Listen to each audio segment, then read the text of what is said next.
Good day, welcome to Endurance Room. Yesterday we looked at collecting natural resources from the environment, doing a fire lay, and getting it going with a ferro rod. I'm out doing some hiking today, and I thought it'd be cool to look at another means of combustion. I typically carry three, a lighter being my primary, a ferro rod, and I also have a third means with a magnifying lens on my compass. I've done solar fires in the past, but I've yet to start one using this magnifying lens on the compass. So I thought we'd give it a go together.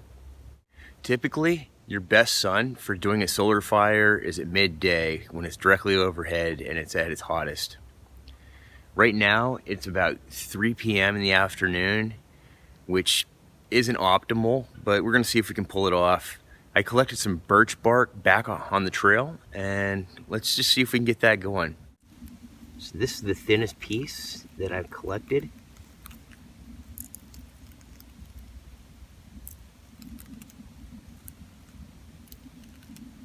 It's paper thin.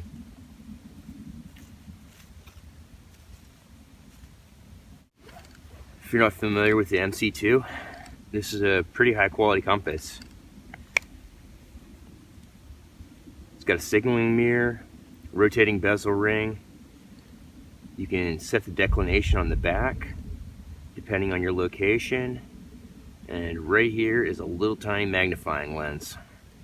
The idea is to get the light flowing through the lens and then move the lens so the focal point is at its most intense, meaning its smallest.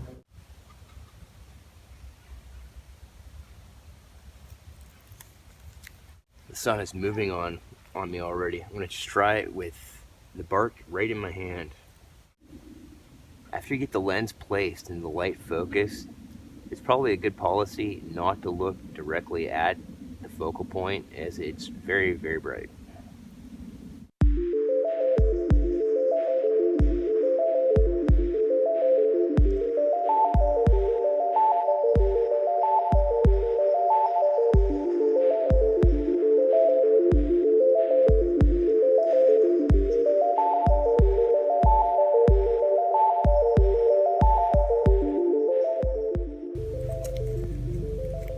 Nothing. That was a bust.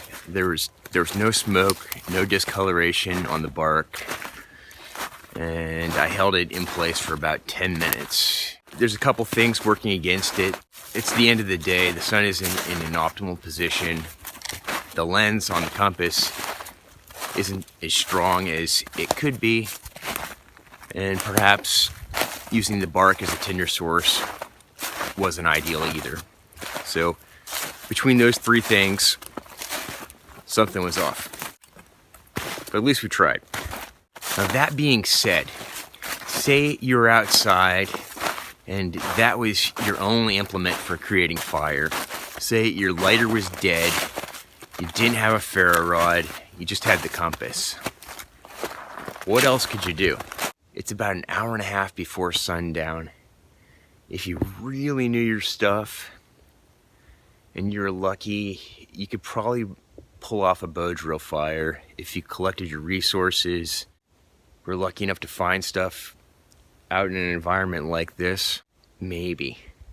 Alternatively, would a primitive shelter be an option? You guys are familiar with Donnie Dust. He was actually on Alone Season 6 in the Arctic.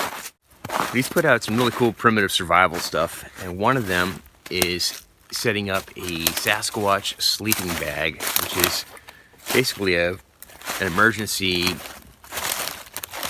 sleep system shelter with just natural materials. It was the inspiration for my poncho video the other day. In an environment like this, would that be an option? If you had to, I think so. My advice would, don't be caught in this situation. Have some gear with you when you're out in the woods. But if you had to pull it off, the basis of a Sasquatch sleeping bag would be to find some natural materials, like some down logs, make a body-sized shape, a rectangular body-sized shape, and then pack those with whatever you can to get yourself up off the ground and then cover your body. It's not so much a shelter as it is making a space to pack with insulation around your body, trapping air and keeping you warm and alive. The #1 killer outside is hypothermia, followed by dehydration. Considering the 5 C's, for a long time I thought a knife would be the top of the list. The more I learn and the more experience I get, I'm starting to think that a container, a steel bottle in particular, would be the top of my list. That lets me carry water, it lets me purify water, I can cook in it if I need to. It's #1 because it's absolutely vital to stay hydrated. You run out of fluids, you're toast. Cutting tools can be replicated. You can smack some rocks together and get a cutting edge. You can find broken glass, metal, debris that'll let you cut stuff, but a container's really hard to replicate.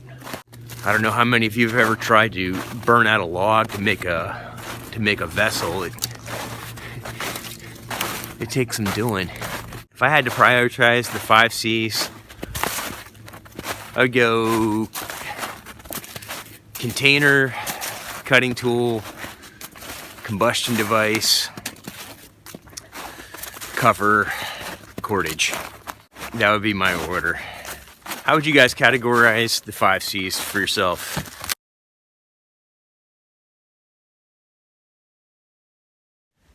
It's kind of hard to do to prioritize them. They're all vitally important. The 5 C's, if you guys are new to survival, new to bushcraft, that's what you want to start with. That's what you want to focus on, because those are your primary tools for affecting survival. With those 5 things, you can get by. They're difficult to replicate out in the field. It can be done, but calories are a resource, and if you got to spend your energy replicating the 5 C's, that's energy you could be spending on self-rescue or finding more calories, hunting, trapping, fishing. So check this out. We've got an oak tree that is fallen over and the root mass is pulled up out of the ground, leaving this cavity, giving you a natural lean-to. So if you had to spend the night outside and you didn't have a cover, this would work. You could pack that cavity with leaves and debris and be okay. If you could pull off a fire, it'd be even better. It'd be nice and toasty. Hope you guys are good. Wish you all the best. And see you soon. Cheers.